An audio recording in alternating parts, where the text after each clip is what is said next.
اہل بیت اطہار علیہ السلام کی عظمت پر درود بھیجے گا محمد و آل محمد۔ اللہم صلی علی محمد و آل محمد وعجل فرجهم۔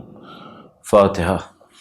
بسم اللہ الرحمن الرحیم، الحمد للہ رب العالمین، الرحمن الرحیم، مالک یوم الدین، ایاک نعبد و ایاک نستعین، اہدنا الصراط المستقیم، صراط الذین انعمت علیہم غیر المغضوب علیہم ولا الضالین۔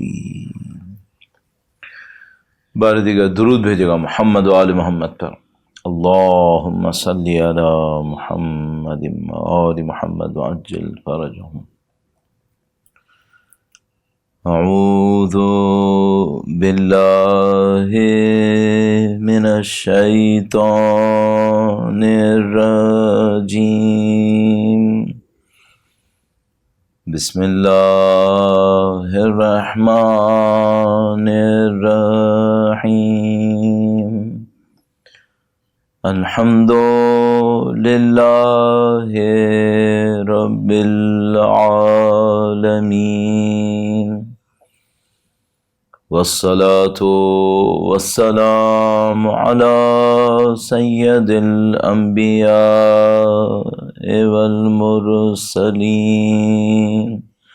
حبیب الہ العالمین ابی القاسم محمد، اللہم صلی علی محمد وآل محمد وعجل فرجهم، وعلى آلہ الطیبین الطاہرین، سیما بقیت اللہ فی الأراضین۔ قال اللہ تعالی فی کتابہ الکریم، بسم اللہ الرحمن الرحیم، ام حسبت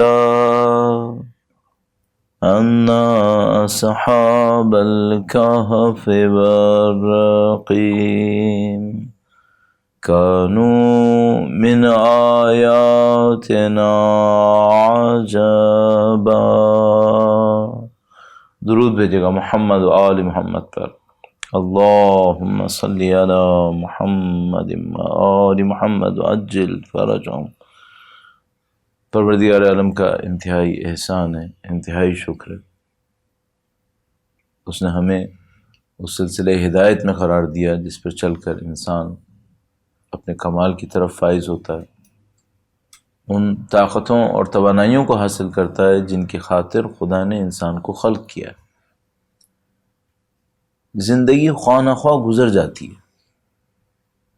آج اگر ہم اس دنیا کے اندر آ گئے ہیں تو پھر وقت تو گزر ہی جائے گا، لیکن وقت گزرنے کے ساتھ ساتھ جو چیز بہت امپورٹنٹ ہمارے ساتھ ہو رہی ہے وہ یہ ہے کہ ہماری ہر چیز کو خداوند متعال کنٹرول کر رہا ہے۔ ہماری کوئی چیز فنا نہیں ہو رہی، ہماری ہر چیز بقا میں تبدیل ہو رہی ہے۔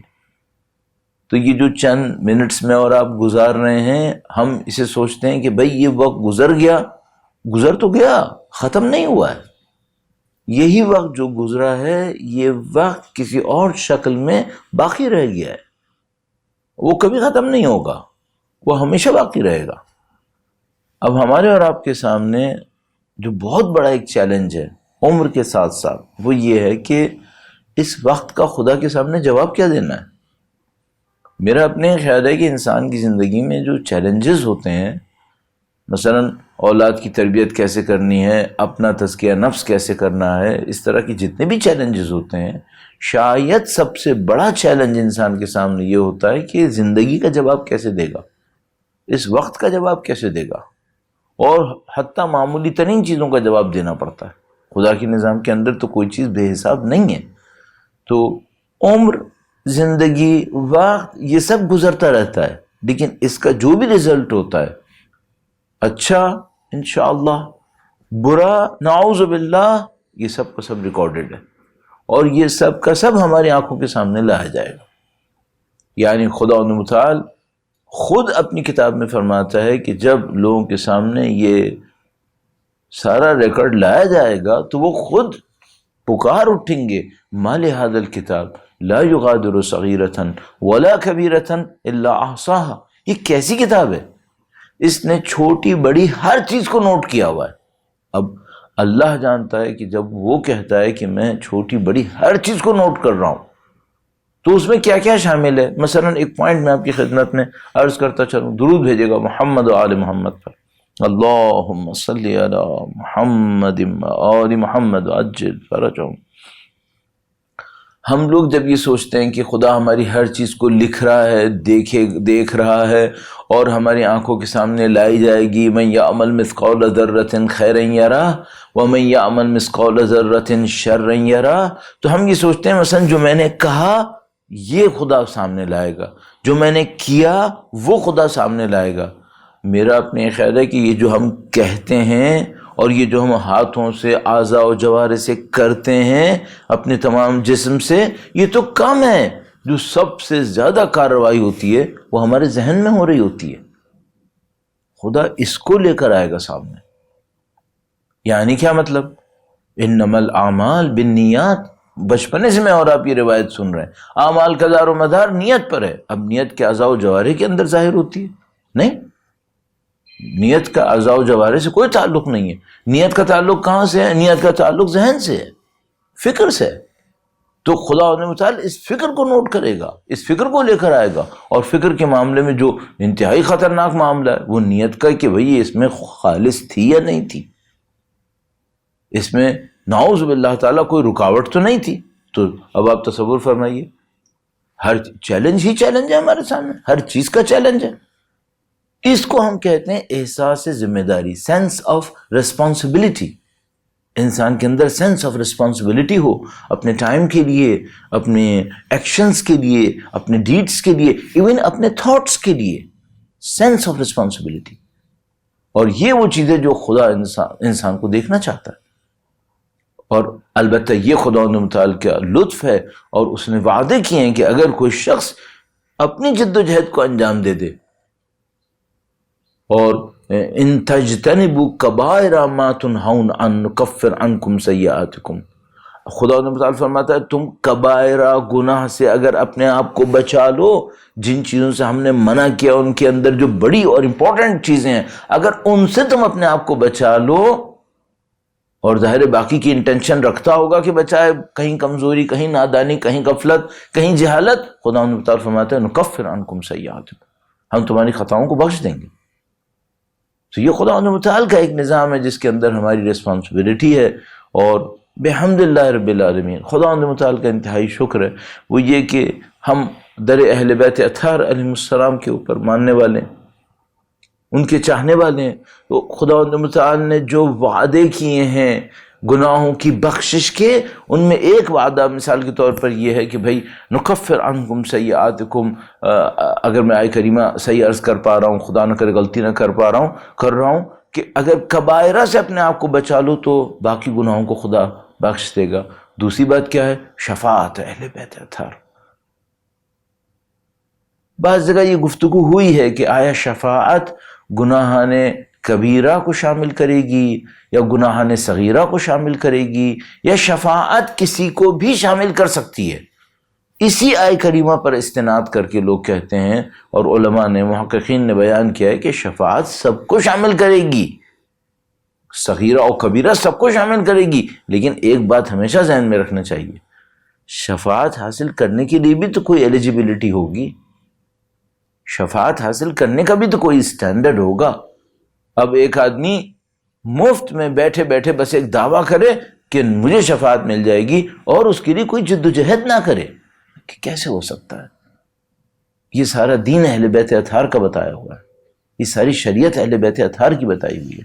جنہوں نے شفاعت کی بات کی انہوں نے یہ بھی کہا کہ جو مثال کے طور پر قطعی ارشاد فرمایا مثلا کہ جو نماز میں سستی کرے گا، جو نماز کو کم شمار کرے گا، نماز کو امپورٹنس نہیں دے، نعوذ باللہ تعالی، اسے ہماری شفاعت نہیں ملے گی، خود انہوں نے ارشاد فرمایا۔ تو الحمدللہ ایک جامع نظام ہمارے پاس ہے، اللہ کی طرف سے نظر بھی ہے ہمارے اوپر، گرفت بھی ہے ہمارے اوپر، ہماری ساری چیزیں نوٹ بھی کی جا رہی ہیں، دوسری طرف سے خدا اپنی رحمت سے وعدے بھی کر رہا ہے۔ اور ہمیشہ ایک آیہ کریمہ ذہن میں رہے گی، اور خدا متعال اپنے نبی سے کہتا ہے کہ بندوں کو بتاؤ، اذا سألک عبادی انی انی قریب اجیب دعوت الداعی اذا دعانی، اے نبی جب بھی آپ سے میرے بارے میں میرا کوئی بندہ سوال کرے تو میں قریب ہوں، میں اس کی پکار کو لبیک کہوں گا، جواب دوں گا، تو اس کو چاہیے کہ مجھے پکارے۔ یہ خدا کا کتنا محبت آمیز انداز ہے کہ وہ مالک کل، وہ قادر متعال، وہ غنی و بے نیاز، اور وہ ہمارا خالق، وہ ہم سے کہہ رہا ہے کہ مجھے پکارو، مجھے پکارو۔ پروردگار انشاءاللہ ہمیں خدا سے متصل رہنے کی سعادت نصیب فرمائے، ہمارے قلب اور ذہن کو پروردگار عالم اپنی طرف منعکس کر دے، تاکہ انشاءاللہ پورے خلوص کے ساتھ یہ زندگی گزار سکیں، اور اسی خلوص کے ساتھ خدا کے سامنے سرخرو ہو سکیں انشاءاللہ تعالی بحق اہل بیت اطہار علیہم السلام۔ درود بھیجے گا محمد و آل محمد پر۔ اللہم صلی علی محمد و آل محمد۔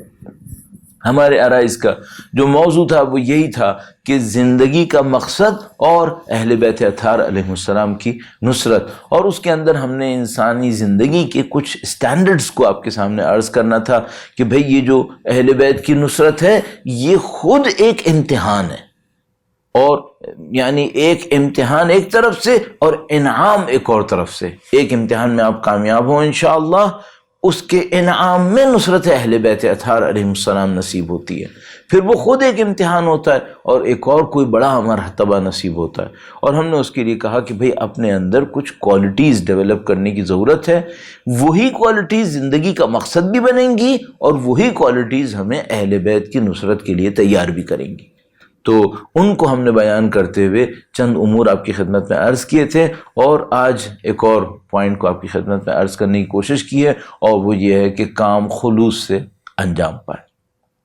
یہ جو لفظ خلوص ہے، اخلاص ہے، مخلصین قرآن کریم ارشاد فرماتا ہے، روایت میں آیا من اخلص للہ 40 صباحا یا یوما، تو یہ بنیادی طور پہ مطلب کیا ہے؟ اس کو مثلا ایک تو ہوتا ہے ہم کبھی عربک جس کو ہم لوگ لیکسیکوگرافی کہتے ہیں، عربک ورڈز کی جو آئیڈینٹیفیکیشن ہوتی ہے، اس کی روٹس کیا تھے، اس طرف جاتے ہیں، تو میں معمولاً اس سے بچنے کی کوشش کرتا ہوں، شاید میرے پاس اتنا علم بھی نہ ہو، لیکن اگر عام فہم الفاظ میں اس کو دیکھا جائے تو کیا سوچا جائے، تو وہ چند نکات آپ کی خدمت میں عرض کروں گا، اور اس خلوص کے اوپر بنیاد کرتے ہوئے ہم یہ سیکھنے کی کوشش کریں کہ اہل بیت کی نصرت کیسے ملے گی ہمیں۔ درود بھیجے گا محمد و آل محمد پر۔ اللہم صلی علی محمد و آل محمد۔ چونکہ کچھ ممکن ہے کہ ہمارے جوان دوست احباب بھی یہاں بیٹھے ہوں، تو میں ان سے پوچھتا ہوں، جو جوان دوستیوں کے اندر ہوتے ہیں نا، کہ ان کے دوست ہوتے ہیں اور ان کا ایک سرکل ہوتا ہے، تو میں ان سے پوچھتا ہوں کہ بھئی آپ کے جو دوست ہوتے ہیں اور آپ کا جو سرکل ہوتا ہے فرینڈشپ کا، اس میں اگر آپ سے کوئی یہ کہے کہ یہ آپ سے سنسیئر ہے تو اس کا مطلب کیا ہوتا ہے؟ مثلا اگر کوئی مجھ سے کہے کہ بھئی آپ کے دوست کتنے ہیں، تو فار ایگزامپل میں کہوں گا کہ بھئی میرے فرض کر لیجئے میں آپ سے کہتا ہوں کہ بھئی 10 دوست ہیں میرے پاس، 10 فرینڈس ہیں، تو پھر کوئی مجھ سے کہتا ہے آپ کے جو سنسیئر دوست ہیں وہ کتنے ہیں، تو ہم تھوڑا سا اپنے سرکل کو نیرو کر دیتے ہیں کہ بھئی یہ جو سنسیئر ہونے کا مطلب ہے یہ ذرا خطرناک مطلب ہے، یعنی جان پہچان تو بہت سارے لوگوں کے ساتھ ہوتی ہے، خلوص ایک مسئلہ ہوتا ہے۔ بہت بچپن میں نے ایک کہانی سنی تھی، اب تو عمر نہیں ہے میری کہانیاں پڑھنے کی یا سنانے کی، لیکن میں سناتا ابھی بھی سناتا ہوں۔ تو ایک کہانی میں نے عجیب بہت اچھی پڑھی تھی، اور اس میں مثلا بیان کرتے ہیں کہ کوئی باپ تھا اور اس کا کوئی بیٹا تھا، اور وہ بیٹا بہت زیادہ اپنے فرینڈ شپس میں اور سرکلز میں آنا جانا اور یہ وہ بہت زیادہ رسپانسبلٹی نہیں دکھاتا تھا۔ تو اس کے باپ نے اس سے کہا کہ بیٹا تم بہت زیادہ کیئرلیس ہو اور تم اپنی فرینڈشپ کے اندر بہت زیادہ کیئرفل نہیں ہو، تم ہر ایک کے ساتھ بیٹھ جاتے ہو۔ اس نے کہا کہ نہیں، میں جنوں کے ساتھ بیٹھتا ہوں، یہ میرے بہت سنسیئر دوست ہیں۔ تو اس نے کہا کہ تم جو کہہ رہے ہو وہ شاید صحیح ہوگا، کیا ہم ایک ٹیسٹ کر لیں ان کی سنسیئرٹی کا؟ اس نے کہا کہ کیوں نہیں، آپ ٹیسٹ کر لیجیے، جتنے بھی میرے دوست ہیں یہ سب سنسیئر ہیں مجھ سے۔ میں نے کہا ٹھیک ہے، ہم ایک ٹیسٹ چھوٹا سا کر لیتے ہیں۔ تو انہوں نے جناب علی یہ کیا کہ کوئی ایک جانور لیا، کوئی شیپ اور کوئی ایسی کوئی گوٹ، اور اس کو انہوں نے ذبح کیا اور اس کا خون تھوڑا کمرے میں پھیلا دیا، اور ایک بیڈ کے اوپر چادر ڈال دی، اس کی کچھ چیزیں ڈال کے اور خون وون ڈال کے، ایسا لگے جیسے کوئی ڈیڈ باڈی پڑی ہوئی ہے اور یہاں پہ کوئی کانفلکٹ ہوا اور یہ ہوا وہ ہوا۔ تو اس نے کہا کہ بیٹا ایسا ہے کہ تم اپنے سنسیئر دوستوں کو فون کرو اور ان سے آ کر کہو کہ دیکھو مجھ سے غلطی سے کوئی بندہ مارا گیا ہے اور اس مشکل وقت میں میرا ساتھ دو، دیکھو۔ تو بیٹے نے کہا ہاں بالکل صحیح۔ اس نے کہا کہ تم شروع کرو۔ جناب اس نے ایک آدمی کو بلایا، اپنے ایک دوست کو، کہ بھائی میرے گھر آ جاؤ، مجھ سے غلطی سے کوئی بندہ مارا گیا۔ اس نے تو کہا کہ بھائی میں تو نہیں آ سکتا ایسی حالت میں، یہ تو بڑا خطرناک معاملہ ہے جو تم سے ہوا، میں تو بلا ہی نہیں سکتا۔ تو وہ جناب علی جس کو اس نے بلایا وہ آیا ہی نہیں۔ پھر باپ سے اس نے کہا کہ تو معاملہ خراب ہو گیا۔ اس نے کہا کہ تم ایسا کرو اور انہیں پہلے سے مت بتاؤ، بلا لو پھر بتا دینا۔ خیر جب وہ بلائے گئے، ایک اور صاحب آئے، انہوں نے دیکھا منظر کہ بھائی خون پھیلا ہوا ہے، یہ وہ تو چیخیں مارتا ہوا بھاگ گیا، کوئی بھی نہیں رکا، سب چلے گئے۔ جب سب چلے گئے تو لڑکا بہت شرمندہ ہوا اور اس نے کہا کہ یہ تو بات خراب ہو گئی، میں تو کسی نے بھی میرا ساتھ نہیں دیا۔ تو اس نے باپ سے کہا کہ آپ کے سارے دوست سنسیئر ہیں؟ باپ نے کہا نہیں، سارے دوست سنسیئر نہیں۔ تو اس نے کہا آپ کے کتنے سنسیئر دوست ہیں؟ اس نے کہا 1.5۔ اردو میں ہم کہتے ہیں 1.5، 1.5۔ تو اس نے کہا اچھا وہ 1.5 اتنی عمر گزار رہے کہ نے کہا 1.5، باقی کیا ہے؟ باقی یہی ہے جو تمہارے ساتھ تھے۔ اس نے کہا اچھا تو چلیے پھر دکھائیں آپ کے سنسیئر دوست کون سے؟ اس نے کہا تم دیکھتے ہو ابھی۔ تو کہیں سے اس نے بات کر کے کسی کو بلایا کہ بھئی ایسا ہے کہ ہمیں آپ پکڑ کے لے جاؤ، جیسے کوئی پولیس مین آیا اور وہ ان کو پکڑ کے لے کے جا رہا ہے۔ تو اس نے جناب علی باپ کو پکڑ لیا اور اس کو پکڑنے کے بعد باپ نے اس کے ساتھ طے کیا کہ بھئی فلاں دکان کے سامنے سے مجھے گزارو۔ جب اس دکان کے سامنے سے گزارنے لگے تو ایک آدمی بھاگتا ہوا آیا اور اس نے اس آدمی کو دیکھا اور کہا میرے دوست کیا ہوا تمہارے ساتھ؟ کہا مجھ سے غلطی سے ایک بندہ مارا گیا۔ تو وہ جو آیا تھا دکان سے اس نے پولیس مین کی طرف دیکھا اور کہا کہ دیکھو یہ آدمی شریف ہے، اس سے اگر بندہ مرا ہے تو اس نے مارا نہیں ہوگا، یہ کچھ اور ہوا ہوگا، یہ اپسیٹ ہے، یہ کنفیوز ہے، ہم بات کرتے ہیں اور تم اس کو چھوڑ دو۔ اس نے کہا نہیں بھائی ایسا نہیں ہو سکتا۔ اس نے کہا کہ دیکھو اگر تم کچھ کمانے کے موڈ میں بھی ہو تو میں تمہیں کمانے کو سب کچھ دینے کو تیار ہوں، یہ میری شاپ ہے، یہ لے لو، میرا بزنس لے لو، اس بندے کو چھوڑ دو، یہ مارنے والا بندہ ہے ہی نہیں۔ پولیس مین نے ظاہر پہلے سے طے کیا ہوا بیٹھا تھا، اس نے کہا کہ نہیں بھائی میں نہیں کروں گا یہ کام۔ تو جب اس نے ساری اپنی طاقت کی تو اپنے باپ کی طرف ٹرن کیا اور باپ سے کہا کہ دیکھو دوست یاد رکھنا میں نے اپنی پوری کوشش کی تھی۔ تو باپ نے کہا کہ ہاں میں تمہیں جانتا ہوں، تم مخلص آدمی ہو اور تم نے پوری کوشش کیا، یہ ریئلی اپریشیٹ۔ اس کے بعد وہ اور آگے چلے تو باپ نے اپنے بیٹے کی طرف مڑ کر دیکھا اور کہا کہ بیٹا یہ وہ آدھا والا تھا، ہاف۔ اس نے کہا یہ ہاف تھا؟ ہاں یہ ہاف تھا۔ تو پھر تھوڑا سا اور آگے گئے، کہا بھائی ایک دکان سے اور سے گزارو، وہاں سے گزارے۔ تو وہاں سے بھی ایک آدمی بھاگتا ہوا آیا اور اس نے پوچھا باپ سے، اس نے باپ کو دیکھا کہ بھائی وہ پولیس مین پکڑا ہوا ہے اسے، تو اس نے کچھ نہیں کہا باپ سے، پولیس مین کی طرف رخ کیا، کہا کہ تم کیوں لے کے جا رہے ہو اسے؟ کہا کہ بندہ مرا ہے۔ کب بندے کا نام کیا ہے؟ کہنے لگا یہ نام ہے۔ کہنے لگا غلط آدمی پکڑا ہے، وہ تو میں نے مارا ہے۔ کہنے لگا تم نے مارا ہے؟ کہنے لگا ہاں میں نے مارا ہے۔ تمہیں کہاں سے لاش ملی؟ کہنے لگا اس کے گھر سے۔ کہنے لگا میں نے ڈالی تھی۔ تم اس کو کیوں پکڑ رہے ہو؟ مجھے پکڑو، مارنے والا تو میں ہوں۔ کہ اس نے تو اعتراف کیا ہے۔ کہنے لگا یہ فضول ہے، اس بیچاری کی تو عقل ہی کام نہیں کر رہی ہوگی، یہ پریشان ہو گیا ہوگا، اصل قاتل تو میں ہوں، مجھے پکڑو۔ تو پھر باپ نے دیکھا کہ دس از ٹو مچ، تو اس نے سب معاملے کو ختم کیا اور بیٹے کو پکڑ کے کہا کہ بیٹا اس سے ملو، یہ میرا دوست ہے، یہ میرا سنسیئر دوست ہے۔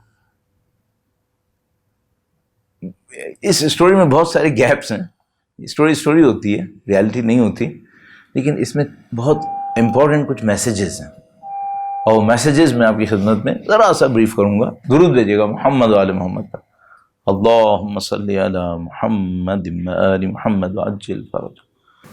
ہمارے لیے میسیجز ہیں، ان میسیجز میں سب سے امپورٹنٹ میسیج جو مجھے سمجھ میں آتا ہے وہی کہ آپ جس کے ساتھ سنسیئر ہوں، آپ اپنا سب کچھ اس کے لیے قربان کر سکیں۔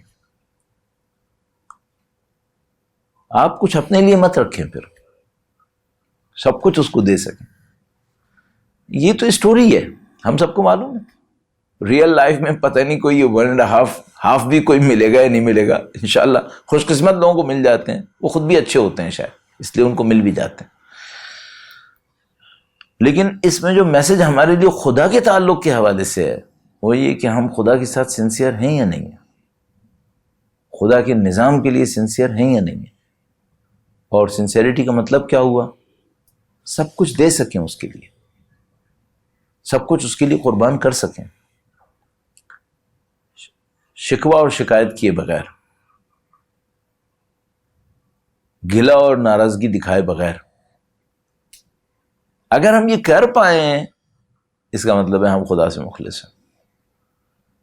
ایک اور معاملہ جو خدا کے معاملے میں ہے وہ یہ کہ کیا ہم خدا سے کچھ چھپا سکتے ہیں؟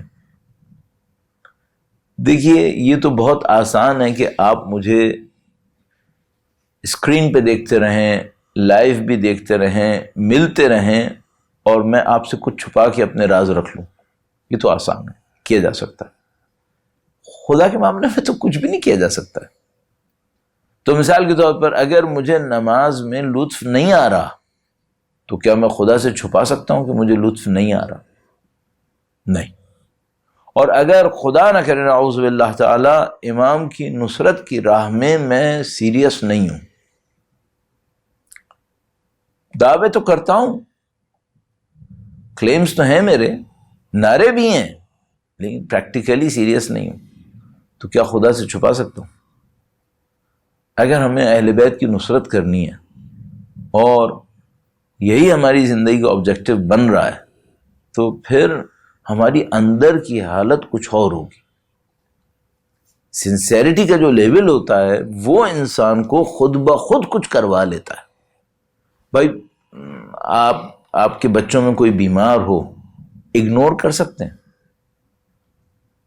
نہیں کر پاتے۔ تکلیف میں ہو، اگنور نہیں کر پاتے، وہ آپ کے دل میں رہتا ہے۔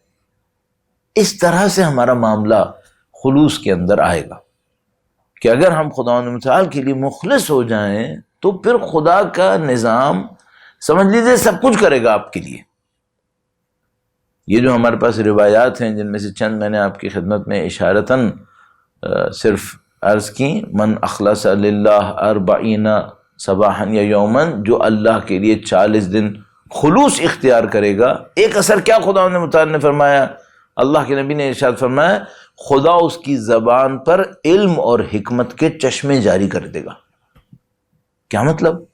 بھئی ہمارے ہاں تو یہ ہو سکتا ہے کہ کوئی بچہ کسی چیز کو رٹ لے، آپ نے دیکھا ہے بچے میمورائز کر لیتے ہیں اور ان کو پتہ بھی نہیں ہوتا کیا پڑھ رہے ہیں۔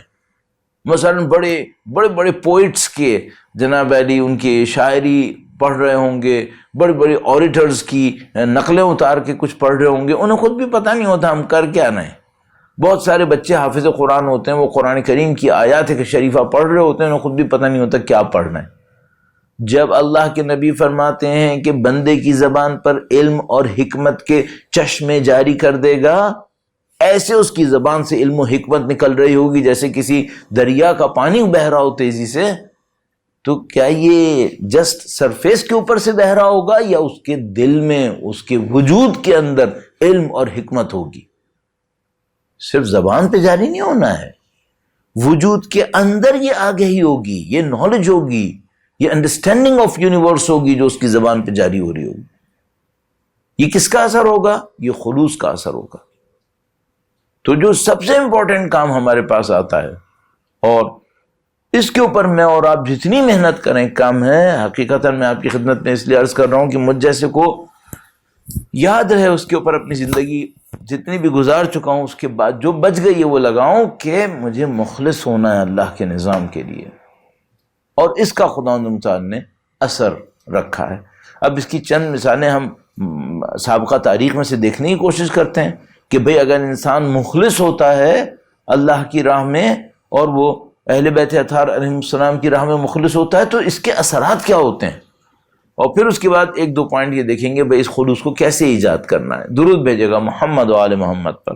اللہم صلی علی محمد آل محمد عجل فرجہم. اگر کبھی مجھے یہ مثال دینی ہو کہ کسی رائٹر نے کسی کمپائلر نے کوئی چیز کمپائل کی ہو، کتاب لکھی ہو اور وہ اللہ کی طرف سے خاص نظر لطف حاصل کر پائے، تو میں معمولاً مثال دیتا ہوں مفاتیح الجنان کی. یہ جو کتاب مفاتیح الجنان ہے، الحمدللہ میں بھی مختلف ملکوں میں جاتا ہوں، سفر کرتا ہوں. اللہ کرے تبلیغ دین کے بابت اسے قبول کر لیا جائے.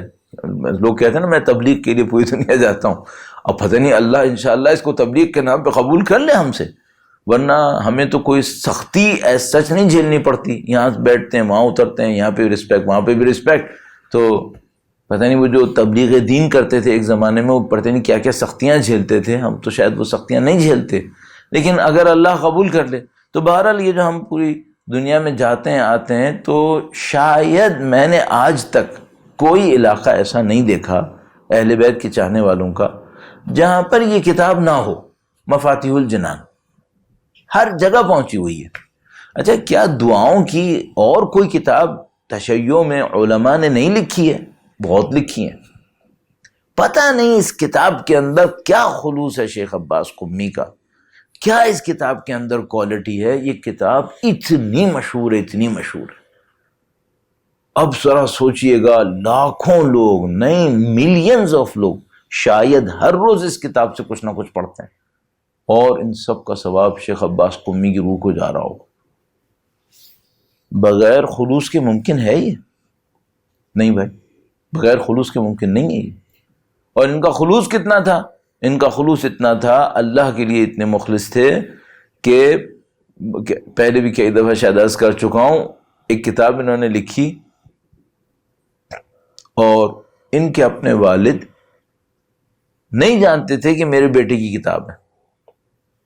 اپنے والد نہیں جانتے تھے میرے بیٹے کی کتاب ہے.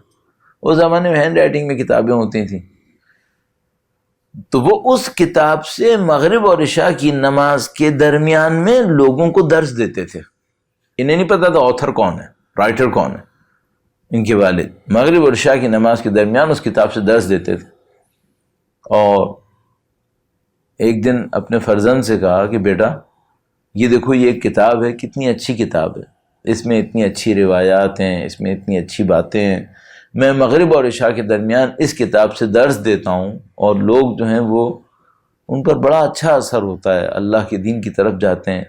بیٹا آپ کوشش کرو تم بھی ایسی کوئی کتاب لکھو، اپنے خلوص میں یا اپنے باپ کے سامنے حیا میں، کہ میرے باپ کو میں کیا کہوں کہ مثلا آپ کو نہیں معلوم، نعوذ باللہ اس طرح کی کوئی بات. شاید اس وجہ سے یا کسی بھی وجہ سے اپنے والد سے کہا نہیں کہ میری کتاب ہے یہ. اب پتہ نہیں آج کے ماڈرن ٹائمز کے اندر جب میں واقعہ سناتا ہوں بعض جگہ تو بچے مذاق اڑانے لگتے ہیں کہ بھائی یہ کیا ہو گیا، بول دیتے ہیں ان کو ایک جملہ. اصل میں کلچر کا کچھ ایسا ڈفرینس ہو گیا ہے کہ ہم ان پرخلوص باتوں کو بھی اب نہیں سمجھ پائیں شاید کہ بھئی یہ خلوص ہے یا کیا ہے. تو وہ بہرحال ایسے تھے اپنے آپ کو ڈاؤن ٹو ارتھ رکھنے والے. کسی جگہ پہ گئے، وہاں پہ کوئی طالب علم مفاتیح الجنان سے دعائیں پڑھ رہا تھا اور یہ برابر میں بیٹھ گئے. اب اس کو پتہ نہیں تھا کہ یہ خود شیخ عباس قمی ہے. اس طالب علم کو میرے خیال میں بات عراق کی ہے، وہاں گئے تھے سفر پہ، تو اس بیچارے کو پتہ نہیں تھا کہ یہ خود شیخ عباس قمی ہے، اور شاید وہ انہی کا انتظار بھی کر رہا تھا کہ وہ آئیں گے، کوئی درس دیں گے. اور ان کی کتاب سے یہ دعائیں وغیرہ پڑھ رہا تھا، شیخ عباس قمی برابر میں بیٹھے تھے، اب وہ کتاب کی تعریفیں کر رہا ہے ان سے، اور کہہ رہا ہے کہ شیخ یہ دیکھیے یہ کتاب ہے، اس میں دعائیں اتنی اچھی ہیں اور بہت معقول کتاب، اور یہ اور وہ، اس نے خوب تعریفیں کی۔ تو شیخ عباس قمی نے کہا کہ ایسی کتابیں تاریخ میں پہلے بھی لوگوں نے لکھی ہیں۔ تو وہ جو طالب علم تھا وہ سمجھا کہ یہ شیخ ہمارے شیخ عباس قمی کی گویا رسپیکٹ میں کمی کر رہے ہیں، تو وہ ان سے الجھ گیا، کہنے لگا کہ تمہیں کیا پتا کہ بھئی یہ کون ہوتا ہے بندہ، تم نے کیسے یہ جملہ کہہ دیا، یہ کتاب یونیک ہے۔ بعد میں لوگ آئے انہوں نے ان کو بتایا کہ بھائی یہ خود شیخ عباس قمی ہے۔ یہ لوگ اتنے پرخلوص تھے، اور ہم جیسے کے ساتھ اس وقت مشکل یہ ہے کہ آپ نے اگر کہیں ہمیں مجلس میں بلایا اور کہیں پوسٹر بینر کے اوپر ہمارا نام صحیح نہیں لکھا تو ہم بعد میں جھگڑا کریں گے ہمارا نام کیوں نہیں صحیح لکھا، یا اگر آپ نے ہمارے نام کے آگے جو ٹائٹلز ہونے تھے وہ نہیں لکھے تو ہم جھگڑا کریں گے کہ آپ نے فلاں ٹائٹل کیوں نہیں لکھا۔ اس کے بعد پھر کیا ہونا تھا؟ اس کے بعد یہ ہونا تھا کہ شیخ عباس قمی کی مفاتیح الجنان پوری دنیا میں پہنچے گی اور گھر گھر پہنچ جائے گی، اور ہماری بات کا ہمارے اپنے اوپر بھی اثر نہیں ہو رہا۔ اگر ہم پرخلوص نہیں ہوں گے تو یہ ہوگا، کام کا اثر ختم ہو جاتا ہے۔ اور بس پروردگار اچھا اثر ہمیں نصیب کرے اور یہ خلوص نصیب فرمائے۔ درود بھیجے گا محمد و آل محمد پر، اللہم صلی علی محمد و آل محمد وعجل فرجہم۔ اور یہ جو اثر کی بات کہی میں نے آپ سے، یہ ہر چیز میں آتا ہے، یہ اثر ہر چیز میں آتا ہے۔ کچھ جگہوں پہ کچھ خدا کے قوانین میں اور چیزیں اثر انداز ہوتی ہیں، مثلا بہت اہم ایک چیپٹر ہے وہ یہ کہ تقریباً ہر ماں باپ کی آج کے زمانے میں کم از کم خواہش ہے کہ ہماری اولاد اچھی ہو، اور آپ لوگ جو خاص کر نان مسلم کنٹریز میں ہیں وہاں پر میں نے دیکھا ہے کہ یہ توجہ کافی زیادہ ہے کہ بھائی، اور اچھی بات ہے، بہت اچھی بات ہے کہ بھائی ہمارے بچے جو ہیں وہ اسلامک کلچر کو سمجھتے ہوں، اہل بیت کے نام کو سمجھتے ہوں، اور اس کے اوپر ان کی توجہ رہے۔ تو یہ جو اثرات ہوتے ہیں یہ کیسے حاصل ہوتے ہیں؟ تو عزیزان محترم، آپ باقی ساری کوششیں کریں، ایجوکیشن پہ جائیں، سارے کام کریں، لیکن ایک بات ذہن میں رکھیے گا، اگر آپ اور میں مخلص رہے اللہ کے لیے، اللہ کے ساتھ دو پرسنالٹیز نہیں، ایک پرسنالٹی، اور پھر اللہ کے بندوں کے ساتھ بھی مخلص رہے مثلا، تو یہ سمجھ لیجئے کہ 80-90% جاب جو آپ کی تھی وہ آپ نے کر لی ہے۔ لیکن اگر خدا نہ کرے نعوذ باللہ ہم کھانے کے کچھ اور دکھانے کے کچھ اور، نعوذ باللہ تعالیٰ اگر ایسا ہوا کہ ہم اپیرنٹلی کچھ اور ہیں، اندر سے کچھ اور ہیں، کلیمز میں کچھ اور ہیں، ریالٹی اور پریکٹس میں کچھ اور ہیں، بھائی پھر معاملہ کافی سخت ہو جائے گا، کافی سخت ہو جائے گا۔ اب میں نے کافی اصرار کر لیا، اب اس میں ایک آدھ مثال بس اور آپ کی خدمت میں عرض کروں گا۔ درود بھیجے گا محمد و آل محمد پر، اللہم صلی علی محمد و آل محمد وعجل فرجہم۔ بہت دفعہ ایسا ہوا ہے کہ کسی عارف سے پوچھا گیا کہ بھائی آپ نے یہ عرفان کے اتنے درجات حاصل کر لیے، یہ عرفان کے درجات کیسے حاصل کیے؟ تو پتہ چلتا ہے بیسیکلی کوئی پرخلوص کام انجام دیا ہے۔ ساری عبادتیں پرخلوص ہوتی ہیں، ہونی چاہیے، نماز، روزہ، زیارات، دعائیں، قرآن کریم، لوگوں سے ملنا، لوگوں کی مدد کرنا، لیکن بعض اوقات انسان خلوص میں کسی ایسے درجے پہ پہنچ جاتا ہے، بس وہی جگہ ہوتی ہے جو خداوند متعال کے پورے سسٹم کو موو کر دیتی ہے۔ اب اس بندے کا ساتھ دینا ہے، کیوں؟ اس نے یہ کام پر خلوص کیا، اس کام میں خلوص تھا۔ تو یہ چیزیں ہو جاتی ہیں بعض اوقات۔ ایک واقعہ میرے ذہن میں آتا ہے، آپ کی خدمت میں عرض کرتا ہوں۔ درود بھیجے گا محمد و آل محمد پر، اللہم صلی علی محمد و آل محمد وعجل فرجہم۔ چھوٹی چھوٹی باتیں ہیں یہ، لیکن بعض اوقات انسان کو اپنی جگہ پر سوچنے پہ مجبور کر دیتی ہیں۔ کہتے ہیں کوئی ایک بندہ تھا نجف اشرف میں، پڑھنے کے لیے گیا، زیادہ کامیاب نہیں ہو پا رہا تھا، زیادہ کامیاب نہیں ہوتا تھا، اور کوشش تو کرتا تھا، درس پڑھے، سمجھے، ڈیولپ کرے اپنے آپ کو، اتنا زیادہ ہو نہیں پاتا تھا۔ کئی سال گزر گئے، اس کو سمجھ میں نہیں آتا تھا بھائی میں کیا کروں، کس طریقے سے اپنے آپ کو بہتر بناؤں۔ تو بس اب وہ یہ سوچ رہا تھا کہ اب مزید میں یہاں پہ ٹائم لگاؤں، ٹائم نہیں لگاؤں، تو وہ کہیں ویکیشنز کے اوپر کہیں اور گیا، وہاں ویکیشن سے واپسی کے اوپر اس کو کہیں ایک کشتی میں سفر کرنا تھا، بوٹ تھی کوئی، اس میں جانا تھا. تو اس بوٹ میں اور بھی بہت سارے لوگ بیٹھے ہوئے تھے، تھوڑی سی لارجر جس کو لانچ کہتے ہیں اس ٹائپ کی کوئی ہوگی. تو اس کے اندر وہ بیٹھ کے جا رہا تھا. تو اس کے رات کا وقت تھا اور اس نے سوچا تھا کہ میں رات کو سو لوں گا تھوڑی دیر کے لیے اور صبح کو اٹھ کے میں اپنے لیکچرز وغیرہ کو جوائن کروں گا. تو وہ جب لانچ میں بیٹھ گیا اور سونے کا ارادہ کر رہا تھا تو اس کے برابر میں ایک اور بندہ بیٹھا ہوا تھا، کافی ہیوی باڈی میں، اور دیکھنے میں لگ رہا تھا کہ مزدور ٹائپ کا آدمی ہے. اور اس کے حال حلیے سے اس نے اندازہ لگایا کہ یہ کوئی غریب آدمی ہے، مزدور ٹائپ کا ہے، یہ نجف جا رہا ہے، صبح کو جا کے زیارت کرے گا، شام کو واپس آ جائے گا. تو اس ٹائپ کی کوئی صورتحال بنی. تو اس نے کہا کہ میں سوتا ہوں. جب وہ سونے لگا تو دیکھا کہ وہ جو بہت ہیوی ویٹ تھا وہ بھی سو گیا، اور وہ سو کر اپنا بوجھ اسی کے اوپر ڈال دیا. اس نے وہ اسی کے اوپر ڈال دیا. اب یہ سوچنے لگا کہ میں اس کو دھکا دوں تاکہ یہ سیدھا ہو جائے اور بوجھ میرے اوپر نہیں ڈالے. پھر اس کے جسم میں سے کچھ بدبو بھی آ رہی تھی پسینے وغیرہ کی. تو اس نے کہا بھئی یہ تو اس نے میرا صحیح رات خراب کر دی، اگر یہ اسی طرح رہا تو میں اس کو دھکا دیتا ہوں تاکہ یہ سیدھا ہو جائے، یہ سیدھا ہو کے بیٹھے تاکہ میں بھی سو جاؤں. پھر اس کے ذہن میں ایک بات آئی، کہنے لگا کہ امیر المومنین کا ظاہر ہے، پتہ نہیں کہاں تھکا ہوا آیا ہوگا، آج میں جاگ جاتا ہوں، یہ سو لے، اچھی زیارت کرے گا صبح کو جا کے. مولا امیر المومنین کے ظاہر کی خدمت کرنی چاہیے. تو یہ سوچ کر اس نے تحمل کر لیا کہ مولا امیر المومنین کا ظاہر ہے، مجھے یہ خدمت کرنی چاہیے، میں برداشت کر لیتا ہوں، کوئی بات نہیں. ویسے بھی درس تو سمجھ میں آتا نہیں، جاؤں گا درس میں بیٹھوں گا تو کیا حاصل، کم از کم یہ زیارت اچھی کر لے گا مثلا. تو اس نے برداشت کیا اور ایسے ہی بیٹھا رہا. تو مثلا اس واقعے کے اندر ہے کہ کچھ دیر کے لیے آنکھ لگ گئی، کہیں نہ کہیں خواب میں گویا مولا تشریف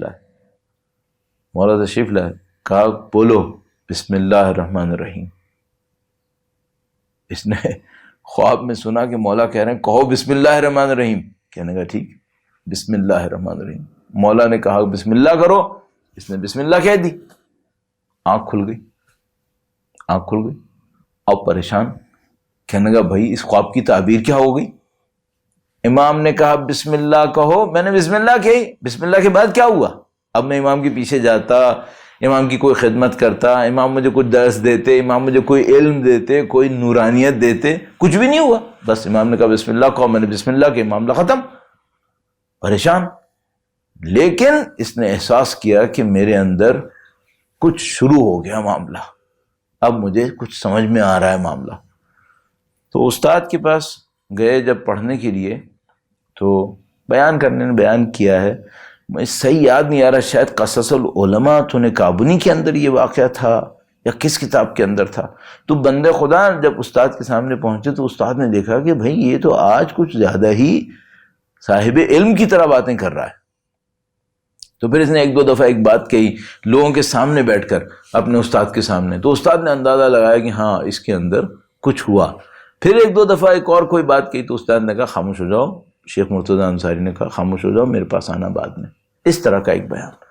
تو جب وہ آئے شیخ مرتضیٰ انصاری کے پاس تو شیخ مرتضیٰ انصاری نے ان سے کہا کہ جنہوں نے تمہیں بسم اللہ سکھائی ہے نا، انہوں نے مجھے پوری سورہ فاتحہ سکھائی ہے. تم اپنے خلوص سے بسم اللہ سیکھ پائے ہو، الحمدللہ. جس کو امیر المومنین بسم اللہ کروا دیں اس کا تو کمال یقیناً آگے جائے گا. انہوں نے فرمایا جنہوں نے تمہیں بسم اللہ سکھائی ہے انہوں نے پوری فاتحہ مجھے سکھائی ہے. تو یہ سب کیسے سیکھتے ہیں؟ لیس العلم بالتعلیم والتعلم بل هو نور یقذفہ اللہ علی قلب من یشاء. یہ سیکھنے سکھانے کا نہیں ہے، یہ کرنے سے حاصل ہوتا ہے. جب پرخلوص ہوتا ہے انسان، خود بخود ان کی طرف سے عنایات آنا شروع ہوتی ہیں. اور لب لباب جو آج میں نے پورا وقت آپ کا لیا وہ یہ تھا کہ اگر ہم اہل بیت اطہار کی نصرت کرنا چاہتے ہیں، اس کے لیے کوئی کرائٹیریا ہے، ایلیجبلٹی ہے، اس میں سے ایک بہت امپورٹنٹ پوائنٹ یہ ہے کہ ہم لوگ پرخلوص ہو جائیں. وہ پرخلوص ہونا ذرے ذرے میں ہے، ذرے ذرے میں ہے، عبادتوں میں، لوگوں سے گفتگو میں، لوگوں سے ملنے جلنے میں، اور معاملات کے اندر، ہر چیز کے اندر. جتنا زیادہ ہوتے چلے جائیں گے، بہتر سے بہتر ہوتے چلے جائیں گے، ان کی نظر لطف پڑتی چلی جائے گی، پھر تھوڑی دنیا بھی جائے گی ہاتھ سے. میں نہیں کہتا کہ دنیا اور بڑھ جائے گی، نہیں، تو دنیا بھی جائے گی تھوڑی ہاتھ سے، کیونکہ پھر امتحانات تو آئیں گے تھوڑے، لیکن ان امتحانات میں بھی ایک لطف ہوگا اگر آپ کو یہ احساس ہوتا رہے کہ اللہ کا نظام آپ کے ساتھ ہے، تو وہ ان امتحانات کو بھی انسان جھیل لیتا ہے. اور بحمد اللہ رب العالمین ہم اور آپ سید الشہداء کے چاہنے والے ہیں، واقعہ کربلا کو یاد رکھنے والے ہیں. نہیں معلوم یہ خدا نے ہمیں یہ فضیلت دی ہے تو کیسے دی ہے، واقعہ عجیب ہے، لطف خدا ہے، احسان خدا نے متعال کا. سید الشہداء کی یاد دے دی، سید الشہداء کا غم دیا، اصحاب سید الشہداء کی کا ذکر ہمیں اپنی زبان پہ لانے کی اجازت دے دی خدا نے متعال. یہ بڑی بات ہوئی. اصحاب امام حسین سب کے سب مخلص تھے، سب کے سب مورد اعتماد تھے. آپ کو پتہ ہی ہے کہ کربلا پہنچنے تک جنہوں نے جانا تھا وہ جا چکے تھے. کربلا مخلصین کی جگہ تھی، کربلا سچے چاہنے والوں کی جگہ تھی. البتہ ایک آدھ واقعہ ہے ہمارے پاس، لیکن وہ بھی خلوص کا ایک کم درجہ ہے، عدم خلوص نہیں ہے. یہاں تک لوگ پاکیزہ تھے اور اپنی پاکیزگی کی وجہ سے یہ معرکہ کر سکے. ان پرخلوص اصحاب امام حسین میں کچھ وہ تھے من قضا نحبہ ومنہم من ينتظر. ان میں سے کچھ تھے جن کی شہادت پہلے واقع ہوئی، اور کچھ وہ تھے جن کی شہادت بعد میں واقع ہوئی. کچھ وہ تھے جو سید الشہداء کے کربلا آنے سے پہلے شہید ہو چکے تھے. آپ کو پتہ ہی ہے قیس ابن مصہر سیداوی سید الشہداء کے ایک نمائندے تھے، وہ شہید ہو گئے تھے پہلے ہی. اصحاب جو کوفہ کے اندر با وفا جانثار اصحاب تھے وہ شہید ہو گئے تھے، عانی ابن عروہ جیسے لوگ. اور کوفہ میں شہید ہونے والوں میں سر فہرست امام کی شہادت سے بھی 1 ماہ پہلے شہید ہو گئے، وہ حضرت مسلم بن عقیل تھے. معمولاً جو مصائب کی ترتیب ہے اس میں حضرت مسلم بن عقیل کے لیے ایک علیحدہ سے دن نہیں رکھا جاتا. کبھی میرا دل چاہتا ہے تو میں مصائب کو ایک دن کی مناسبت سے پڑھتا ہوں. حضرت مسلم بن عقیل سید الشہداء کی غربت کی نشانی تھے، سید الشہداء کی عشق کی نشانی تھے. جو کسی سے عشق کرتا ہے تو اس کے ساتھ ایک رابطے میں آ جاتا ہے. اگر کوئی خدا سے عشق کرے تو خدا سے رابطہ بنتا ہے. کوئی سید الشہداء کے ساتھ عشق کرے تو سید الشہداء کے ساتھ رابطے میں آئے گا. مسلم بن عقیل کوئی سید الشہداء کے ساتھ کسی ایسے رابطے میں تھے کہ جو بھی مشکل سید الشہداء پہ بعد میں آنی تھی وہ مسلم بن عقیل پر پہلے آ رہی تھی. پتہ نہیں محبت کا کون سا وعدہ، کون سا عہد انہوں نے کیا ہوا تھا امام حسین کے ساتھ. تو وہ تمام مسائل جو سید الشہداء کے ساتھ بعد میں ایک طرح سے ہونے تھے وہ ایک اور انداز میں حضرت مسلم بن عقیل کے ساتھ ہونے تھے. اب میں چند اگر آپ کی خدمت میں صرف واقعات کو عرض کروں، اور تو عزیزان محترم ایک موقع تھا جب حضرت مسلم بن عقیل کوفہ کی گلیوں میں اس بات پہ پریشان تھے کہ اب میں جاؤں کہاں. اس قوم نے مجھے بلایا تھا، ساتھ دینے کا وعدہ کیا تھا، تنہا چھوڑ دیا تھا. اور مسلم بن عقیل کی غیرت گوارا نہیں کر رہی تھی کہ وہ کسی کے گھر جا کر پناہ مانگے. مسلم بن عقیل ایسا نہیں تھا کہ کوفہ کی گلیوں کو نہیں جانتے تھے، مومنوں کے اور چاہنے والوں کے گھروں کو نہیں جانتے تھے کہ اہل بیت کے چاہنے والوں کے گھر کون سے ہیں، کم از کم دعویٰ کرنے والوں کو وہ سب جانتے تھے. جانا نہیں چاہتے تھے کسی کے گھر کے جب تک کوئی خود نہیں بلائے گا، میں کیوں کسی کو جا کر اس مشکل میں ڈالوں، اس خاطر گلیوں میں تھے، اپنی غربت کو لیے ہوئے گھوم رہے تھے۔ اور ایک جگہ کے اوپر ایک خاتون دیکھتی ہیں کہ میرے گھر کے سامنے ایک شریف النفس انسان بیٹھا ہوا ہے۔ اہل بیت کی چاہنے والی خواتین کا کردار تاریخ میں بہت عجیب ہے، نہ صرف تاریخ میں عجیب ہے، آج بھی عجیب ہے، آج بھی عجیب ہے۔ میں پاکستان میں رہتا ہوں، کراچی شہر میں، اور میں نے کراچی شہر میں آج کے دور میں اہل بیت کی چاہنے والی خواتین کا جو کردار دیکھا ہے بہت منفرد تھا، بہت منفرد تھا۔ جب یہاں جنازے اٹھ رہے تھے تو ان خواتین نے بڑی ہمتیں دکھائیں، بڑی ہمتیں دکھائی ہیں، اور ان قربانیوں کے نتیجے میں بحمد اللہ رب العالمین آج عزت حاصل ہے، سرخروئی بھی حاصل ہے۔ تو اہل بیت کی چاہنے والی خواتین کا کردار بہت عجیب ہے۔ وہ خاتون گھر سے باہر آئیں، نہیں جانتی تھی کون ہے، کہا کہ دیکھو حالات خراب ہیں، تم میرے گھر کے سامنے بیٹھے ہو، تم اپنے گھر کیوں نہیں چلے جاتے؟ عبید اللہ کے جاسوس ادھر ادھر گھوم رہے تھے سپاہی۔ تو اس کے بعد انہوں نے کچھ احساس کیا، مسلم بن عقیل نے پانی مانگا، انہوں نے پانی دے دیا۔ اس کے بعد پوچھا تم کون ہو؟ کہا میں اپنے مولا کا سفیر ہوں، اور میں کوفہ آیا تھا یہاں کے لوگوں کی دعوت پر، انہوں نے میرا ساتھ نہیں دیا۔ اسی تو بڑا عجیب ہوا، ان مومنہ نے جن کا نام طوعہ بیان کیا جاتا ہے، یہ سنتے ہی کہا کہ کہیں تم مسلم بن عقیل تو نہیں ہو۔ اب اس میں کیا مصائب کا پہلو ہے؟ تو عزیز مصائب کا پہلو یہ ہے کہ مسلم بن عقیل کی غربت کا یہ عالم تھا کہ گھروں میں بیٹھی خواتین کو بھی پتا تھا کہ آج بازاروں میں مسلم بن عقیل غریب الوطن ہوا ہے، آج کوئی ساتھ دینے والا نہیں۔ اور سلام ہو ان خاتون کی عظمت کے اوپر، انہوں نے مسلم بن عقیل کی غربت کو دیکھا، اور ان کو پتا تھا کہ مسلم بن عقیل کو پناہ دینے کے نتیجے میں کیا خطرات لاحق ہوں گے۔ حب امام حسین کے اندر، سید الشہداء اور خاندان اہل بیت کی محبت کے اندر ان تمام خطرات کو بھول گئیں۔ کچھ دیر پہلے تو کہہ رہی تھیں کہ میرے گھر کے سامنے سے کہیں اور چلے جاؤ، اور پھر فوراً کہا کہ میرے مولا میرا گھر حاضر ہے، آپ تشریف لائیے۔ مسلم بن عقیل گھر میں تشریف لے آئے، عبادتوں کو انجام دیا، گھر میں رہنے کا ارادہ نہیں تھا۔ تھوڑی دیر کے بعد مومنہ سے کہا کہ آپ میرا اسلحہ لے آئیے، جو بھی تیاری ہے وہ مجھے کرنی ہے، اور مجھے اب گھر سے باہر جانا ہے۔ ان مومنہ نے پوچھا کہ آپ نے کیا احساس کیا؟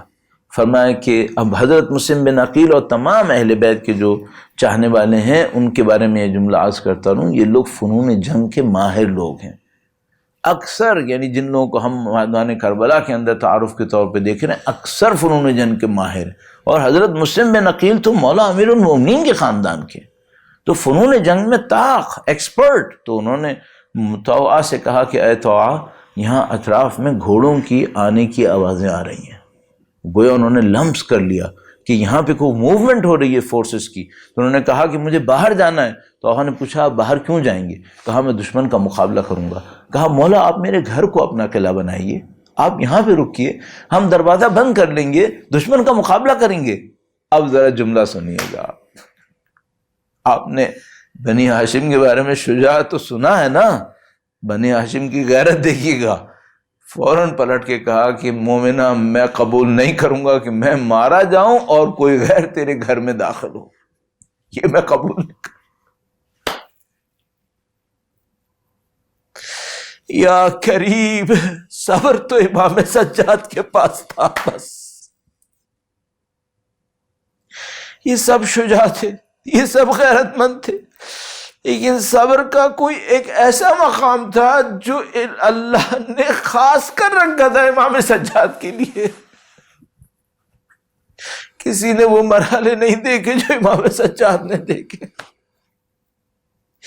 مسلم بن عقیل قبول نہ کر پائے، گھر سے باہر آئے، دشمن کا مقابلہ کیا، بھرپور مقابلہ کیا۔ عبید اللہ ابن زیاد کو خبریں ملتی تھیں کہ اتنا لشکر بھیجو، اور وہ کہتا تھا کہ ایک آدمی ہے، کس کے لیے اتنا لشکر منگوا رہے ہو؟ تو اس کو بتایا گیا کہ تم کو نہیں پتا یہ علی کی اولاد میں سے ہے، عام آدمی نہیں ہے۔ تو کہا دھوکے سے پکڑ لو اس کو۔ پھر دھوکے سے پکڑا، وہ کسی طریقے سے گڈھا کھود کر مسلم بن عقیل کو اس کے اندر گروا دیا، اور اس کے بعد پھر پتھروں کی بارش اور یہ اور وہ، یہاں تک کہ مسلم بن عقیل نے دیکھا آخری لمحات کی طرف جا رہے ہیں، ان سے کہا کہ مجھے پانی پلاؤ۔ جب پانی پلایا گیا اور کٹورا سامنے آیا تو اس میں خون کے قطرے گرے، دوبارہ پانی منگوایا، تیسری دفعہ پانی منگوایا، اس کے بعد کہا مجھے یقین ہو گیا میری شہادت کا وقت آ گیا ہے، کیونکہ میرے مولا نے پیاسا شہید ہونا ہے، خدا مجھے بھی پیاسا دیکھنا چاہتا ہے۔ یہ عشق کا گویا دوسرا مرحلہ ہو گیا۔ تو عشق کا ایک تیسرا مرحلہ بھی ہونا ہے۔ وہ کیا مرحلہ ہے؟ وہ ایسا مرحلہ ہے جس میں سید الشہداء کے ساتھ بس کچھ ہی شہداء آئے ہیں۔ وہ مرحلہ کون سا ہے؟ تلواریں تو سب پہ چلی ہیں، نیزے تو سب پہ چلے ہیں، تیر تو سب پہ چلے ہیں، لیکن لاشیں چند افراد کے ہی پامال ہوئے ہیں۔ ایک امام حسین کا لاشا کربلا میں، اور یہاں مسلم بن عقیل کا لاشا، ہانی ابن عروہ کا لاشا جو کوفہ کی گلیوں میں گھسیٹا گیا۔ عزیزو اس کے بعد تو اب کچھ نہیں رہا، غریب الوطن بھی یہ، پیاسے بھی یہ، لاشا بھی پامال۔ ایک اور مقام رہ گیا، وہ عجیب مقام ہے۔ جب مسلم بن عقیل کی شہادت کی خبر ملی تو سید الشہداء نے مسلم بن عقیل کی بچی کو اپنے پاس بلایا، اپنے زانو پر بٹھایا، ان کو شفقت کا اظہار کیا، اور اس کے بعد ایک روایت میں حتیٰ موجود کہ کانوں کی بالیاں لٹکائیں، رنگز کان میں لٹکائے۔ تو اس بچی نے احساس کر لیا اور کہا کہ کیا میرا باپ مارا گیا ہے؟ کیا میں یتیم ہو گئی ہوں؟ تو لوگوں نے پوچھا تمہیں کیسے یہ پتا چلا؟ کہا کہ یہ جو سید الشہداء جس طرح مجھے پیار کر رہے ہیں، ایسے تو وہ یتیموں کو پیار کرتے ہیں، اتنی محبت تو یتیموں کے ساتھ کرتے ہیں۔ عزیزو بس میں یہاں پہنچ کر بس ایک جملہ ہی کہوں گا، وہ یہ کہ سید الشہداء کی بچیاں بھی یہ منظر دیکھ رہی ہوں گی کہ یتیموں کے ساتھ تو محبت سے پیش آیا جاتا ہے، لیکن ان کو نہیں پتا کہ یہ میدان کربلا ہے، اور یہ دشمنان اہل بیت اب کچھ یتیم بچیاں ہوں گی جنہیں تماچے لگیں گے، اور کچھ یتیم بچے ہوں گے جو عماریوں سے گرا دیے جائیں گے، اور تمام تر یتیموں کو پامال کیا جا رہا ہوگا۔ الا لعنت اللہ علی القوم الظالمین وَسَيَعْلَمُ الَّذِينَ ظَلَمُوا أَيَّ مُنْقَلَبٍ يَنْقَلِبُونَ۔ پروردگار تجھے واسطہ نبی اولاد نبی کا اس خلیل کو اپنی بارگاہ میں قبول فرما۔ پاک پروردگار تمام تر نقص و عیب کے باوجود ہمیں اہل بیت اطہار، ہمارے نقص و عیب کے باوجود ہمیں اہل بیت اطہار کی محبت سے مالا مال فرما۔ ہمارے مرحومین کو اہل بیت کی شفاعت نصیب فرما، ان کے راستے پر چلنے کی سعادت نصیب فرما، نسلاً بعد نسل قیامت تک اہل بیت اطہار کے وفاداروں جانثاروں میں قرار فرما۔ امام کے ظہور کا دن دیکھنا نصیب فرما، ان کی نصرت کی سعادت اور ان کی نصرت کی راہ میں شہادت نصیب فرما۔ ربنا تقبل منا انک انت السمیع العلیم وتب علینا انک انت التواب الرحیم بجاہ محمد وعطرتہ الطاہرین۔ اللہم صلی علی محمد وآل محمد وعجل فرجہم۔